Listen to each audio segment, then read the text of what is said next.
I say keep it brief.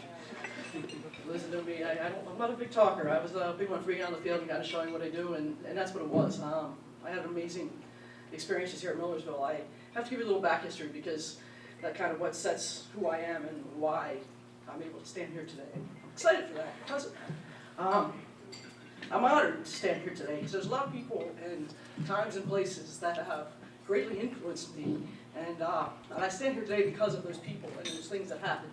And I'm going to try and make it really quick, but it won't be super quick.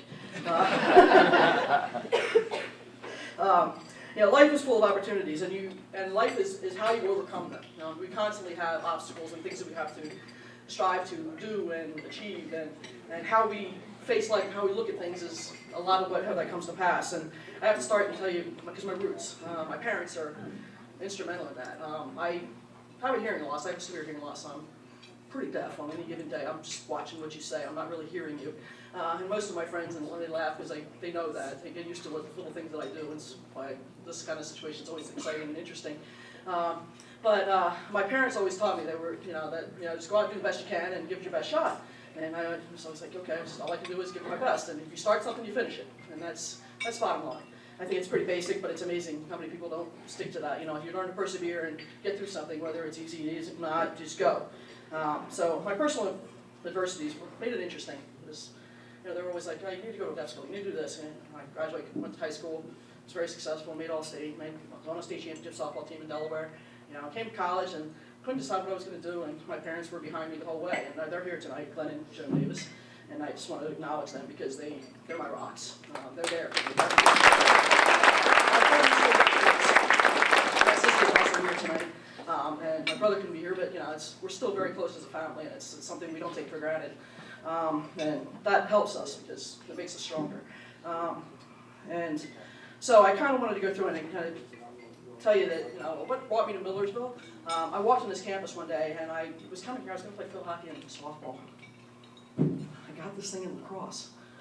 It's like I showed up here, and they were like, "Okay, what are you going to do?" And I said, "Okay, I play field hockey at school." Met a lot of great people, and the whole Millersville lore. I walked on campus, and this was just an amazing place. It's just the vibe when you walk on this campus was just something that was unique. And from a kid from Delaware who really hadn't been away from home very much, it was cool. It was a nice place to kind of fit in. It wasn't too big, it wasn't too small. Kind of as it went through, but I got to field hockey my freshman year, and I struggled with school. I'd be the first to tell you. I came to school, sports were my outlet, got into art, wasn't sure what I was going to do. Was studying commercial design and doing that kind of a line, and we had an amazing group of seniors who were like, "You've got to come out and play lacrosse." We did gold. I'm like, "I don't know lacrosse. I've never seen a sport play before. What are you talking about?" They're like this crooked stick. So every time I turned around, my teammates were like, "You got to come out and practice, have to catch." I'm like, I swear to God, they must have had my schedule, and we're just like, "Are you coming out there?" We were out there in that quad, right out here, wherever that is. I think we were out there every time I had 10 minutes available. They were like, "Let's go catch." So we got out there freshman year, and I still don't know how that happened, but it was amazing. And a couple of my teammates are here today, so Kim Tyson and Audrey Nash. And I look back, and you wonder what gets you to where you get to. We had such an amazing group of young women who came together under Coach Waltman, and just you kind of wait for that moment in time, that moment in history, and I can't put it. It's hard to put that into words, but I can tell you that my practices were harder than any game I ever saw. And that's probably why I stand here, because I can recognize that and acknowledge the fact that we beat each other up every day. And that was the passion for what we did and how we did it. Because by the time we got to a game, they had done everything, any kind of pass and any kind of shot that was imaginable, I've seen, because my teammates did it. And then I would stop them, and then they'd get mad, and they'd do something else. And I can look back and laugh, but that's exactly what they would do to each other, right? And I had a great defense that would just, we supported each other.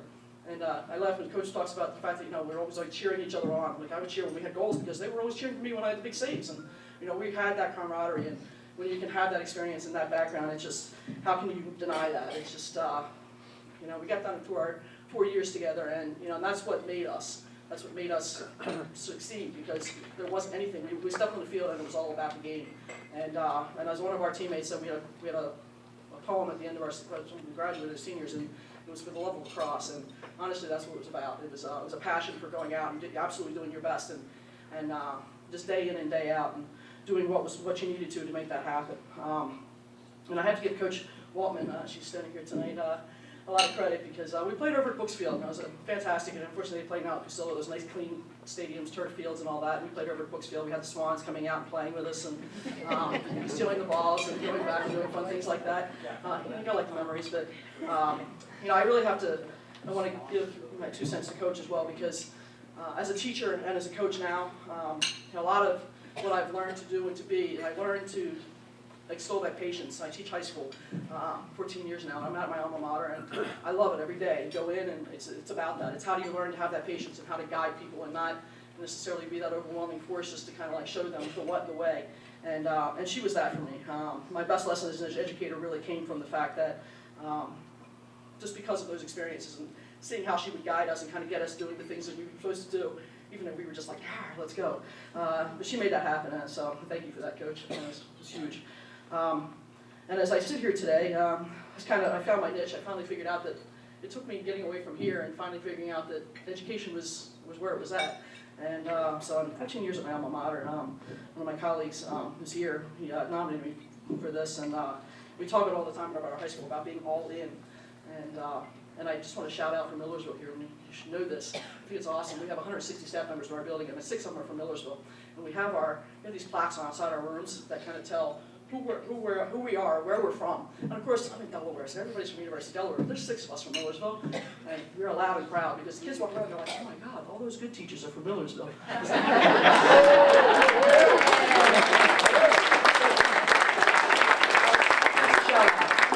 Because it's really cool when these kids are walking around and they're like, they all went to Millersville. They're good. They do all these different things. They're engaged. They're whatever they are. And so the base is here, and what it is that Millersville is about is definitely worth hanging on to.